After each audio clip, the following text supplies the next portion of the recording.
Alright guys, so picking up where we left off here, we have the contents within these two packs.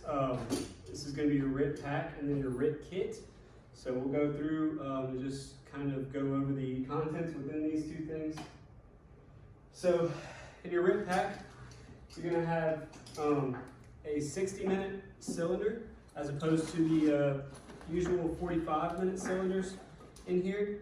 So you're going to have a 60-minute cylinder. Make sure always, when you go through checkoffs usually, make sure you always have a full amount of air pressure in there, so 4,500, just like everything else. Your emergency breathing support system hose. This is how you connect the RIT pack to a down firefighter with an SCBA on. So what this does, you connect it, and then it equalizes y'all's pressure. It doesn't give him all of the air inside of this RIT pack. It also doesn't drain the rest of what he's got. So it just equalizes the pressure between the two cylinders. And then of course you have a face piece to connect in case there's a malfunction with the down firefighter's face piece in here as well. So, and then your RIT kit. Inside this RIT kit, these two things always go together, so wherever this goes as well. You're going to have 100 foot of 3/8-inch rope in this bag here. This can be used for tag lines or any kind of other rescue operations where you may need the rope to utilize. So how contents within the RIT pack operate, I kind of went over that already. Just this EBSS hose is it's like a buddy breathing system hose, so it connects to the SCBA of the down firefighter, and it equalizes the pressure. So we'll kind of just rock through this. Same thing with the SCBA with the RIT pack. You're going to open the knob to operate it.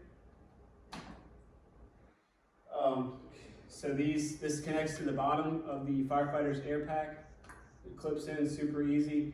Be familiar with how this works though, because you don't want to be in that situation fumbling. You got your firefighting gloves on and you don't know where the connection is on his air pack or where this hose is. So always in the morning time, whenever you're checking off your apparatus, put your hands on everything, touch it, make sure it operates correctly, and make sure you know how to operate it exactly. Pressures again should equalize. This doesn't drain his air pressure. It also doesn't give him all of the air pressure within the RIT pack cylinder. Use the mask for failure of the firefighter's mask, and then the tag lines with the rope and everything. So these are just some statistics we'll look at here. Firefighter fatalities, this is taken in 2020.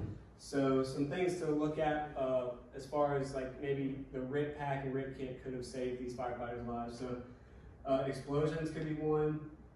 Structural collapse, obviously you get a down firefighter and he's trapped within the structure. That is the textbook purpose of a RIT team. So lost inside is another one. Exposure to heat. Internal trauma and crushing. Asphyxia due to smoke inhalation. This is why we have an extra mask on the RIT pack, so you can alleviate that from happening. So, electrocution, heat stroke, all these things can justify using the RIT operations.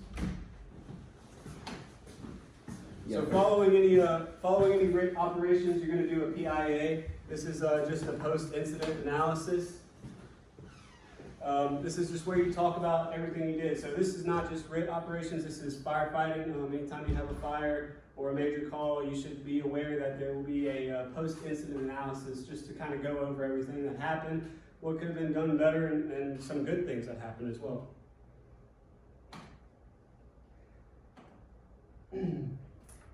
So if we have to utilize the RIT pack, RIT kit, we're going to go over why the down firefighter's equipment maybe failed, what happened to him, how could that have been avoided, or if it could have been avoided, and why we had to go this far to use this.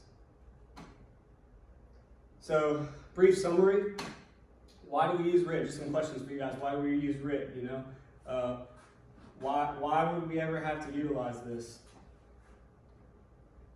Are RIT operations truly necessary? 1000%, they are truly necessary. You don't want to, you know, in the morning times we kind of went over, you go in, you check the trucks, and you kind of blindly look at this and say, I will not use this today. I will not use this ever. And then that is the day that you will probably be using it. So these are truly necessary. You need to check these off thoroughly in the mornings, make sure everything operates fully functioning, your cylinder's full, all of the above, right?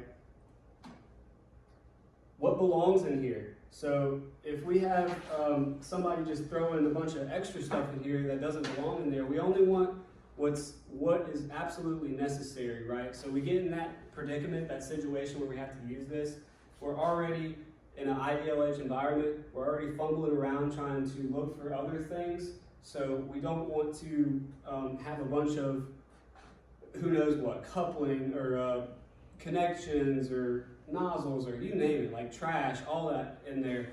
So we only want what's absolutely necessary in these bags, and we want to be aware of what is in there so we know in the event of having to utilize these things.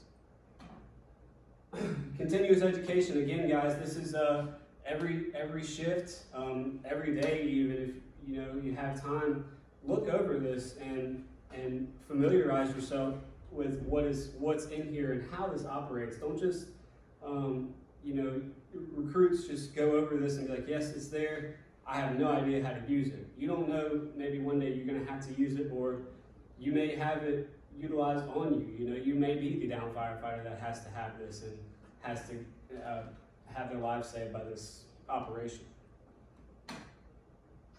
These are just some references.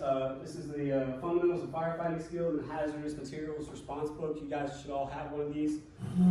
It's Jones and Bartlett. It's various pages in there talk about RIT operations, and just kind of briefly go over what I have explained here today. And that should be it. So thank you guys for your time. If you have any further questions, feel free to ask. I would love to answer them to the best of my ability. And if I don't know something, a question that you may have, we can find out together, because this is all great information, you know, and I might not know 1000% of it. So thank you guys again, and hope you guys enjoy the rest of your day.